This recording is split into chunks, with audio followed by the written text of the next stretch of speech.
Hi, this is Pete Lyons with Let's Play Salesforce, and in tonight's Einstein Analytics video, we are joined by none other than Bobby Brill, making a return to the channel to tell us about Summer 20 updates for Einstein Discovery.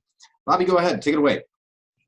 Awesome, thanks, Pete. I'm really excited to be able to deliver this now. I have a working environment where I can show off some really cool stuff that my team's been building over the past few months. So I'm going to go ahead and share out a slide. Let's make sure that this works out. All right, hopefully, there we go. So what you're seeing here is just some of the highlights, and I'm going to probably go into a little bit more detail on all of these as far as demo is concerned. But I just want to show you all the really cool things that are going to be coming in the summer release, which I believe now is coming out in July. So get excited for all this stuff to come into production. One of the things I'm not going to be able to demo is kind of on the bottom right there, we're analyze 100 million row data set. So we've worked a lot on the scale of Einstein Discovery, where we're analyzing data sets and telling you kind of what's driving certain predictive outcomes. But we're really excited to be able to support 100 million row data sets.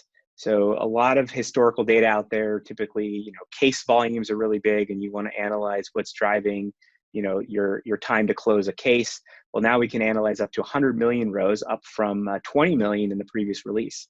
Not only can we analyze more data, but we can actually do it a lot faster because we've moved the discovery engine to Spark. So that's just sort of what we do on the back end. This is why you go to Salesforce, because we do all that kind of heavy lifting for you so you don't have to do it.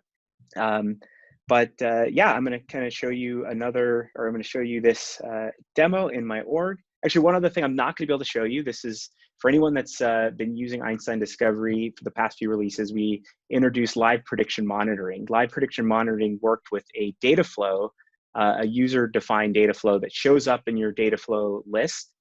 For the past few releases, we actually got rid of that. So we're able to do it all behind the scenes. There's no data flow required anymore. So I'm not going to demo that, but I just want to call that out because I know it caused a couple customers to say we can't use this feature. There was an opt-out in settings to turn it off. So that was something that we got past, and there's no longer that data flow that shows up and confuses people. And to confirm, This is the option or setup at the bottom that says enable live metrics. That's correct. All right, so now we're going to go into my my org, which is showing the summer release. So this just went out last week, and it's anyone that has a pre-release org. I don't know if that's still a thing, but pre-release orgs were a thing. Nice, you got that, Pete. Awesome. Okay, so first thing I'm going to show you is some of the updates we did to setup. So I'm going to start with a new data set. And I'm going to click Create Story. So all of this was there before. In this case, I'm going to look at, it's a customer churn example here. And I want to look at, I want to maximize churn false. So this is more of an account retention model. So maximize not churning. Click on story type. I'm going to do a prediction. And I'm going to go into manual mode. So a couple enhancements here. We're actually really excited about this one, is the ability to create tree-based models. In the past, Einstein Discovery could only build linear models. So we used a GLM, or generic linear model type, or general linear model type. But with the new release, we have the ability to create a GLM, GBM, gradient boost machine, and an XGBoost, which is another type of kind of extreme gradient boost. And what we can do here is, by default, and we don't expect our customers to really understand which model type is best. That's why by default, we're automatically going to choose the best model for your use case. A lot of times a linear model isn't going to be the best for every use case. And tree-based models, where we sort of build this decision tree of information to figure out what to how to build the prediction.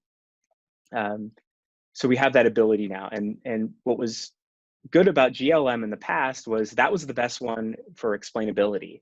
And it's very important that Einstein Discovery can explain exactly how the model is going to work, because our users don't understand everything about predictive models. And so we want to be able to explain it to them. Well, recently we figured out a way to explain tree-based models. So we brought that into Discovery, and we're really excited to GA this feature. So by default, we're going to run a model leaderboard in the background. So we're going to evaluate all three, and we're going to surface the one that has the highest. There's two metrics that we're using. So for regression type models, so when you're predicting a number, we're going to look at the R squared value and pick the one that has the highest R squared. And for binary classification models, we're going to use this metric called AUC, area under the curve, and we're going to choose the best one based on that metric. So that's how it's going to work. So a couple other things I want to show you off here is we gave you this correlation calculation in the last release, so you don't have to create the story. We actually do it for you right here. So ahead of time, you can see, hey, this field's 100% correlated. That probably means that it's I've got data leakage.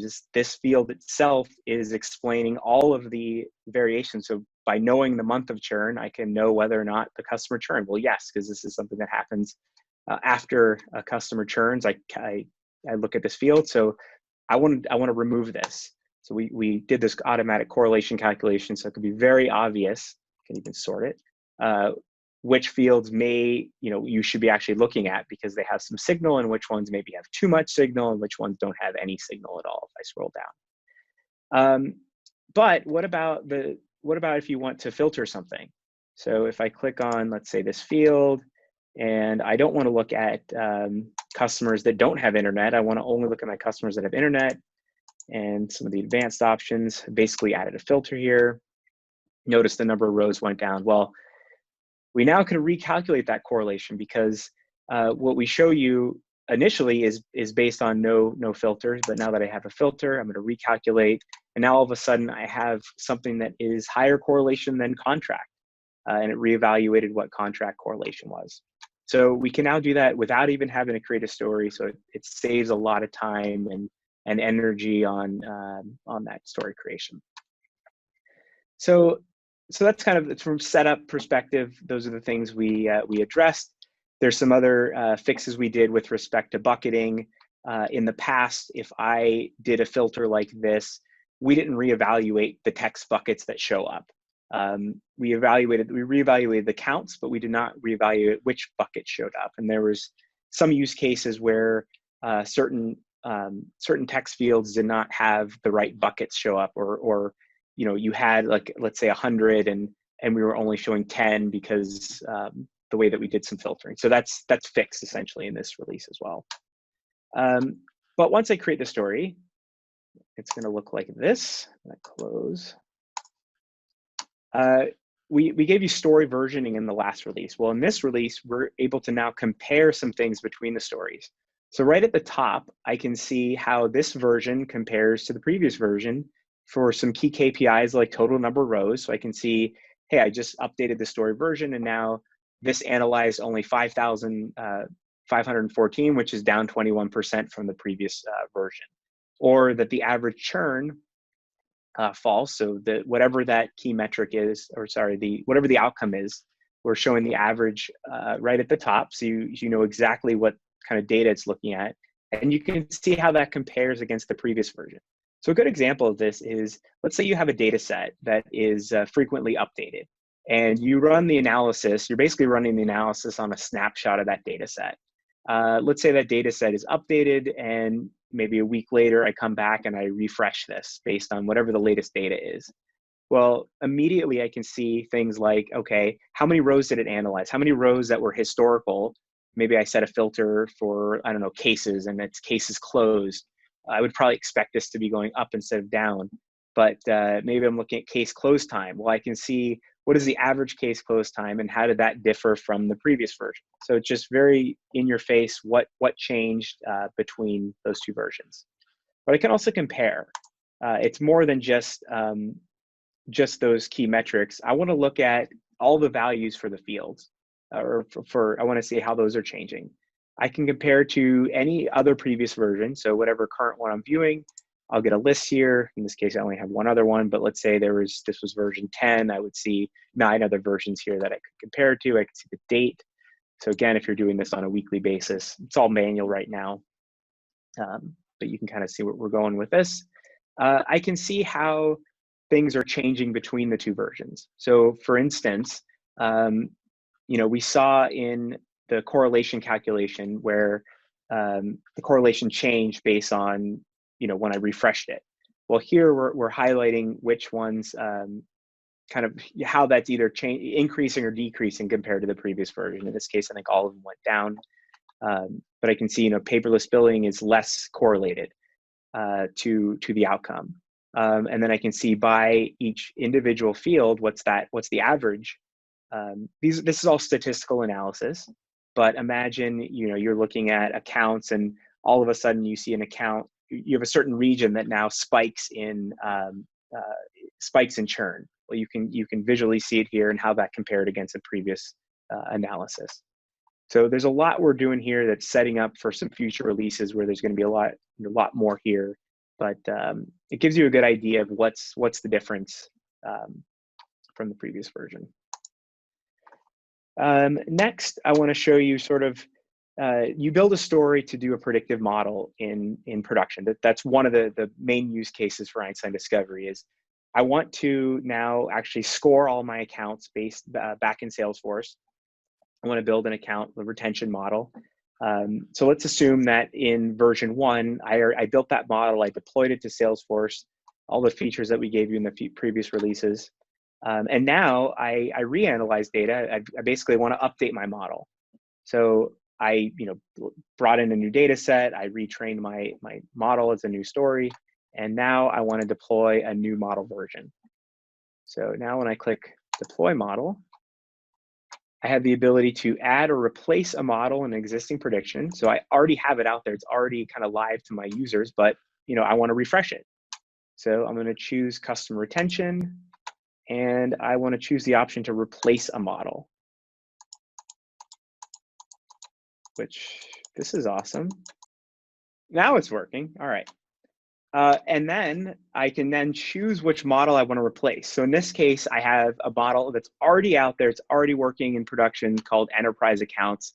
I want to replace this model with my new updates. So then I just got to make sure all the same fields are mapped because it's very possible I changed something there. I want to go through my predictions. Sorry, my segmentations. In this case, I don't want to segment anything. I might have some action variables, like let's say contract, total charges. These are things I could potentially change or allow my end users to change. And then I just review and I deploy it. So I've deployed a new version of the model. That's great. However, first thing I want to do is make sure to update all of my existing records with that new model now that I have that out there. So I'm going to go into Model Manager and I'm going to find my, let's see, retention. I can do it by last update. I'm going to click on customer retention. I potentially could see some information on accuracy here, but I'm going to go to this new scoring tab. So as you know, Einstein Discovery will update scores on records as those records are updating. But I just want to go and score all my records. So I can either score all my account records, I can score any account records that haven't reached a terminal state, or I can set a subset of accounts to score. But in this case, I just want to score all my accounts and click Start Scoring. And I'm going to watch the progress. I might be notified if something failed in this case. So, then you sort of sit back and wait for all of the predictions to go through. So now I have the ability to update my models that are live in production and bulk score those records as well, because that was a feature that's long overdue with Discovery. And you'll still continue to get any records that are being updated to be automatically rescored as well. All right, so that's from a model refresh and scoring perspective. But I want to also highlight a couple features around sort of bias protection of your data. Because when you're building a predictive model, you want to make sure that you really understand what potential bias you could be introducing, and you want to understand are we being biased against a particular group or not. So I'm going to pull in this employee retention model that I built. In fact, let me show you how the new sensitive fields works first. So another feature in setup, which I guess I should have shown earlier, let's say if I'm building a employee retention model, so let's maximize no, and I want to look at the manual mode. For each field, I can now set up a field as sensitive data. So imagine you're building a predictive model and you have some data in there that might be sensitive, and you want to make sure that you're not introducing any bias, but at the same time, you want to be able to analyze with that data as well to see if potentially in the past there was any bias. So I can mark fields as containing sensitive information. So maybe how much they're making, definitely gender, maybe their marital status. These are things that you definitely, when you're building a predictive model, they're not things that you want to include as variables. So it's important to know to mark these things as sensitive, but also to look for anything that might be acting as a proxy. And we want to make sure it's very obvious about what these things are. So I can set those up in setup, and then let's open a story that's already been created so we don't have to wait through that. Not that it's slow, but I want to make sure everyone's time is used wisely here. So I'm going to open this employee retention model, and immediately I'm going to get some alerts, right? So I have a new sensitive field analysis alert. I've got, there's detected that there's some issues there that I might want to look at, but we have everything right here. So all those fields I marked as sensitive, I can filter out insights for sensitive fields, or I can see all insights. But specifically for those sensitive fields, I want to look at, there's three things that are interesting, or I guess two things. Disparate impact. So am I favoring one value more than the others? So it's going to look at the outcome, what's correlated, or what's causing that outcome by each of these fields, and it's going to show me, hey, in one case I have a field that it's pretty much, in this case, we're retaining all employees that fit within this bucket. And then these other two fields, it's saying, hey, you know what, there's a disparate impact against these two these two field values, because they're a lot lower employee retention. So if you're looking at things like, who should I promote, or anything where you want to make sure that you're not favoring one group over another, this disparate impact is a great way to sort of highlight that, so you can see where things might be favoring versus not. Also, we're looking at potential bias. So in the past, we sort of just said, hey, here's a field that is similar. Well, in this case, we're actually evaluating and showing you all these fields in one place. You can see what the similarity threshold is. And then clearly I can see that job level is potentially a proxy to monthly income, which I marked as a sensitive field. So I can go and remove this from my next version of the story when I create that if I want to. So we're making sure that the end user has all the information they need to take the right action. So I can scroll down and see for all the fields that I marked as protected, if there's any, like in this case, there's no disparate impact for marital status. So we're not favoring one marital status over the other. Same with monthly income and I think gender, I don't have any disparate impact there either. So again, it's just very much to show you what things could be impacting your predictive model. So that concludes all of the awesome summer release features. So I don't know, Pete, if you have any questions, if you want me to dive into anything, go into a little bit more details. Yeah, awesome. Right. So the first thought that I have is actually a comment and not a question. I want to say that having clicked to sort, it doesn't seem like much, but that's a huge quality of life thing for me. And a frustration that I've had in various different parts of all aspects of Salesforce. And so, nice that one is in there. But yeah, I mean, you won't ever hear me complain that it is there, but you will hear people complain when it's not. So the attention to detail on the UI and just understanding, it's just such a natural habit for users to do. And including that, it's just another testament to the amount of user research that you guys actually do to produce this content. It's not just like you guys go into a room and decide, oh, this is what we think would be cool. No, you do research studies with hundreds of users and all this stuff. So really glad to see that kind of quality of life always taken into consideration that, hey, we get a new element to the UI, and it doesn't break click to sort, because that's important. Well, I'm a big user of this product too. So if it's something I would use, I definitely like to prioritize those features as well. So not only do we do the user research, but we're drinking our own Kool-Aid here. Yeah, yeah. So the next, on the filters, how does it handle date filters? Because my use case is like, okay, hey, we had an org merger 2 years ago, and if I include data from that period, it's not relevant. Now, I know we do have the ability to filter, but what kind of options do we have with dates? Yep, so date filters also work as well. So date filters are going to basically give you a min-max. I don't have any dates in this example, but if I did have a date, let's see, no, I have no dates here.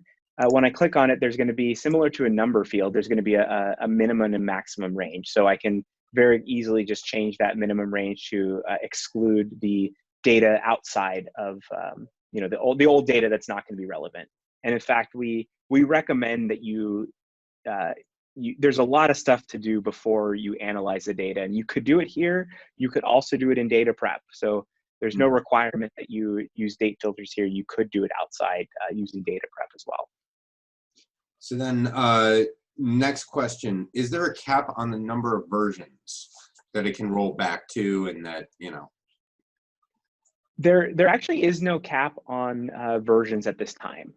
So right now, the rollback strategy that we have is actually to redeploy a new version. We didn't get all the UI functionality for rollback, and I figured I can very easily navigate to an old story and just deploy that old story over the model version. So there's no limit of how many models I can have, but you're likely not going to roll back to, let's say if you're on model version 100, you're not going to roll back to number 1. yeah, when we do give you rollback, we might not let you roll back to everything. Yeah, that makes sense. Because like that's the first thing that pops into my head. Because if you look at flows, they can only have 50 versions. And then you start having to purge out all the old versions to make room for new ones. Yep. And while some would argue if you can't get the job done by version 50, well, if you have to keep reactivating the test, Yes. you can spam out versions very, very quickly. And I've had flows where I hit my version cap within a couple hours of beginning development. Because that's amazing. Yeah. So the next, I saw your comment on, or when we were talking about, I'm going to rerun this model and rescore all my historical records. And there was talk of a terminal state. So my assumption would be, like, if we're predicting when an opportunity is going to close, well, we don't need to predict ones that already closed. We just know. So absolutely. How do we define terminal state? So I didn't show you this in the deploy. However, this is something that we gave in the winter release last year when we first gave you the live prediction monitoring. So when I deploy as a new prediction, let's say, I don't know what this is, employee, whatever. Well, I don't even give it a name because I'm not going to go that far. So after you connect to a Salesforce object, I think this is employee.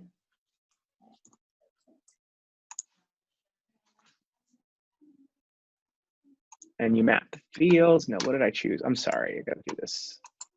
Something is wrong. All right, I'm going to go back here because everything's mapped. All right, so when you deploy as a new prediction and you choose the object and you map the fields and you set the prediction field, this is when you could define a terminal state. So all those things are required before defining terminal state, because we only care about the terminal state if you were doing that prediction field that we've set up. And so first thing is, what's that outcome field? In this case, I'm looking at churn. And here's where I can define the conditions for a terminal state. In this case, it's accounts. So I don't necessarily want to score all of them, or at least when I'm looking at accuracy, and I want to understand how good is my churn model against my accounts. Well, I don't necessarily want to run this on new accounts. I want to look at accounts that have been in my system maybe a year. So I have this tenure field, and I might say, hey, I only want to look at accounts that are greater than, this is in months, so I want to say 24 months. So if I've had account 2 years, I want to run my churn model in there, and I want to see, was I accurate? Did this account, did it actually churn versus what did I predict? So that's what we consider terminal state. So anything less than 24 is considered an open state. So if it was an opportunity, I would choose the field here, is closed, and say is closed is true. And that defines that the opportunity is in the terminal state. Did that answer your question? Yeah, that was exactly what I was looking for. The only other element to that would be, so I see that we have the ability to add multiple filter definitions. Does it support filter logic? Just and filtering. Okay. It's a good question. We decided that and filtering was pretty much all the use cases that we have here. Yeah, it's just always something I check. But yes, good And question. for anybody who has that, except on Tuesday, then it's a pterodactyl kind of crazy complex logic. Yes. Could they always just create a formula field in core and let Absolutely. that to terminated or terminal state or not? Yes. Okay. So next question. Yeah, because I always wonder, like, does whatever feature it is behave differently with formula fields than with true fields, because they're not evaluated until record runtime. So you can't use a formula to trigger automation. So I always check on that. Yep. Next, when you're configuring your story, and we've got the little Einstein splash on the right-hand side, he's with the rocket. Mm-hmm. Can you go back to that screen, because I was noticing like a red flicker toward the top left of that, and I'm wondering what that button was. It was like when you hovered the end. Yeah. What is that? So this is my browser, and I have a Pinterest account that I use when I'm doing work around the house. I like to take pictures of things, and it's a plugin to save things.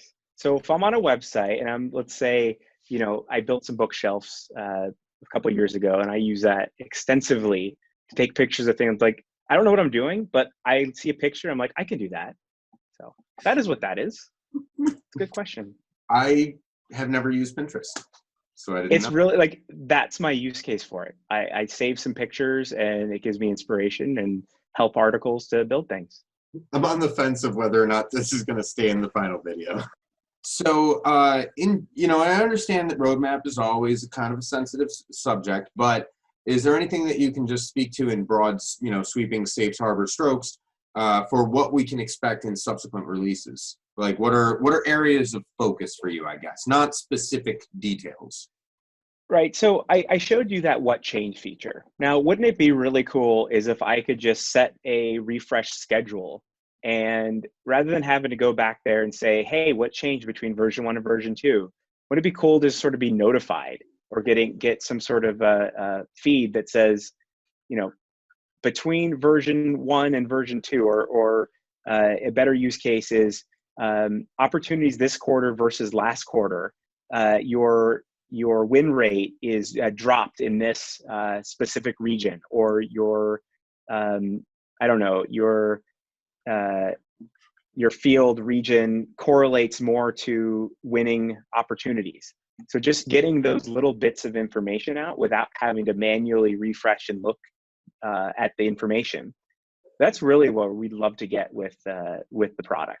So we definitely want to do scheduling. That's kind of next up on our list of big things that we want to do, because data is already being scheduled, it's being updated, and we want to make sure that we can automatically analyze things. And not only just analyze things, but you have a model out there, and we're not automatically updating that model. It's still a manual process right now. But we want to give you the tools to be able to automatically update that model.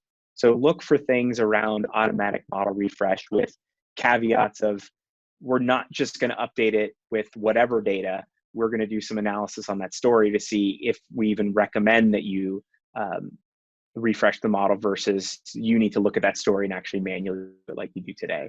So scheduled model refresh, scheduled story refresh to see sort of what changed between the data. Recipe, or what is it? I think it's called, I don't know what we're calling it, the new data prep tool, or recipes 3.0, whatever Alex's public name is on there. It's awesome. I love that. It's just it's so overdue. It's so usable, but there's no discovery in there yet. We have prediction transformation in the data flow. Well, expect to see that prediction transformation within the new data prep tool, and then expect to see it a lot better than it is today and a lot more usable. Yeah, to your point about scheduling, it's like, a lot of times you might roll into this and have kind of a set it and forget it mindset. But when I first started doing analytics, I actually built a dashboard for one of my clients around a very specific concept that we identified as a problem. And it was a relatively quick dashboard, but it was basically, we saw one pattern within the business that it's like, hey, whenever you guys do this, it goes poorly. And we built a dashboard to prove out that hypothesis. And then so 6 months later, I'm doing a different work stream with that same client. And somebody on the call was like, this is Pete. He did this stuff for us. Oh, hey, Pete, why don't you show us that thing? We go back there and it's like, there's no evidence of this problem whatsoever. And the reason why was because they fixed the problem, because the dashboard was compelling. So your business evolves. It changes, Yep, especially if you have absolutely. context where if you're using this tool correctly, it should result in that model needing tweaking over time because Yep. you're going to change the way that you're doing business. So Yep, absolutely. But we believe with discovery, we got everything's got to be transparent. We don't want to necessarily automatically do things without your knowledge, and that's why we want to make that an opt-in feature. And we want to be very specific. Where if we start to see new kind of things that weren't trained in the model, new field values, that we would at that point refresh the story and then let you know that you should, really look at the results and deploy it when you're ready. all right, so that's all we have for tonight. Bobby, I want to thank you again for coming out again to show us these new features. And Absolutely. yeah, for anybody at home, if you have questions, feel free to post them in the comments or at mention Bobby on the community. He's very responsive. He's been with the analytics offering for as long as it's been with Salesforce. So if you enjoyed this video, please like, subscribe, tell a friend, and as always, thanks for watching.